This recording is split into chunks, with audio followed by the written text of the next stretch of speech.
नमस्कार मित्रांनो, मी आलोय धानकी प्रभाग क्रमांक 6 आणि 12च्या मधात बरोबर. गणपती मिरवणूक रस्ता आहे आणि नालीचे दृश्य बघू शकता तुम्ही. रस्त्यांचे दृश्य आहे. कॅमेरामॅन दाखवा जराशी. हा रस्त्यावर जो पाणी साचलाय तो दाखवा एकदा. बघा सगळीकडे बघा आणि हा रस्ता दाखवा एकदा.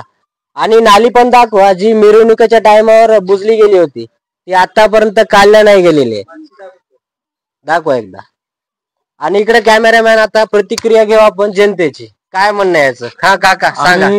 6 महिन्यापासून नगरपंचायतीमध्ये जाऊन तक्रार करायला तरी कोणी यायला तयार नाही, दखल घ्यायला तयार नाही कोणताही कर्मचारी. आमच्याकडे टिकास नाही, तुमच्याकडे टिकास असली तर टिकास द्या, खोरे द्या, हे आम्ही कुठून देणार?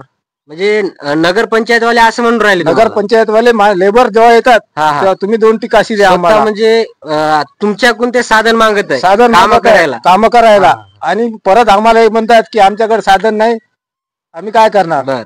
आता आम्ही म्हणलं आता या 5 वर्षात काही नवीन योजना आणली? नवीन योजना ते आता ते देवच जाणे नगर परिषद वाले, त्याला माहित काय आणले काय नाही. घरकुल योजनेचा लाभ बऱ्याचशा लोकांना भेटला इथं. चालू आहे आता कोणाची भेटायले. हो बरं. भाऊ नमस्कार. गणपती मिरवणूक होती त्या दिवसापासून ही नाली बुजवलेली आहे. वारंवार नगरपंचायतला जाऊन सांगल्यानंतर बी नगरपंचायतचे कर्मचारी सांगतात की 1-2 दिवसात माणसं येतात का ते. आज कमीत कमी 2 ते 3 महिने झाले गणपती लावून नाली उपसायचं काम नगरपंचायतकडनं आहे. आणि नगरपंचायतची कोणतीच सेवा अशी नाही की का वेळेवर होती. एक तर खंडा गाडी कमीत कमी 6 महिन्यातून 2दा येते. कचरा येत नाही, ते कचरावाले म्हणते स्वतः चांगली गाडी दूर उभी करते आणि कचरा आणून टाका म्हणते. प्रत्येक घराच्या पुढे येत नाही. असा विकास तर कोणताच नाही धानकीचा या 5 वर्षात. जशी नगरपंचायत झाली तसा धानकीचा विकास नाही. दुसरी गोष्ट म्हणजे आम्हाला एवढी नगर परिषद असून पावसाळ्यात सुद्धा आमचे नळ 12 दिवसाला येते. 12 दिवसाला पावसाळ्यात 12 दिवसाला. मी ऐकलं काका धानकीत की तुम्हाला उन्हाळ्यात पाणी विकत घ्यावं लागतं. उन्हाळ्यात आम्हाला पाणी विकत घ्यावं लागते आणि कमीत कमी 28 ते 30 दिवसाला आमचं पाणी येते नळाचं. असं का? आणि तो उन्हाळ्यात जे तुम्ही विकत घेता ते किती रुपयाला? आम्हाला 150 रुपयाला टाकी घ्यायला लागते. 500 लिटरची. 500 लिटरची 150 रुपयात टाकी घ्यायला लागते. आणि आम्हाला टॅक्स तर पूर्णच घेते ते. पाण्याचा खर्च तुम्हाला माहित आहे का? आपल्याला केंद्र सरकारनं 88 प्रकारचे टॅक्सेस लावले आपल्यावर. 88 प्रकारचे. तरी पण अशा सुविधा का देतात आपल्याला? आहे की नाही? अशा का सुविधा आपण वापरू? आम्ही हे सांगतो की नगरसेवक जेव्हा निवडून येतात फक्त आमच्या 2 घराचं या 2-3 घराचं पाणी भाव तुम्ही आम्हाला इथून नाली काढून द्या, इकडून कुठून तरी या नालीत टाका.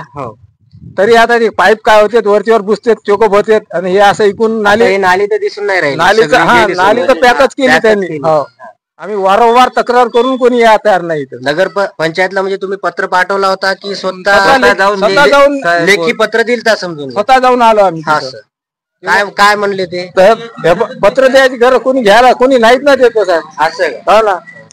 आणि दुसरी गोष्ट पाय या मिरवणुकीच्या याच्यामुळे पाय गाडी इथे लागली झाले आमचे. त्यांचं घर मिरवणुकीच्या टायमाला काय झालं?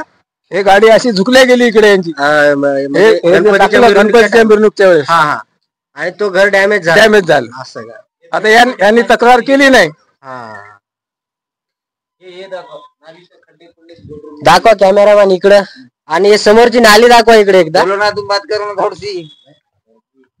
बघू शकता मित्रांनो, वार्ड क्रमांक 6 आहे हा. आणि इकडं 6 आणि हे दृश्य आहेत 6चे बघू शकता. हा सगळे जे नाली आहे ते चौकअप आहे. कॅमेरामॅन दाखवू शकता तुम्ही. खालून एकदा दाखवा एकदा.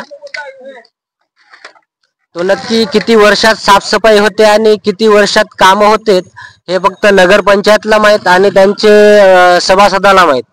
खरंच तर जनतेला येडे बनवतात की काय की सरकार.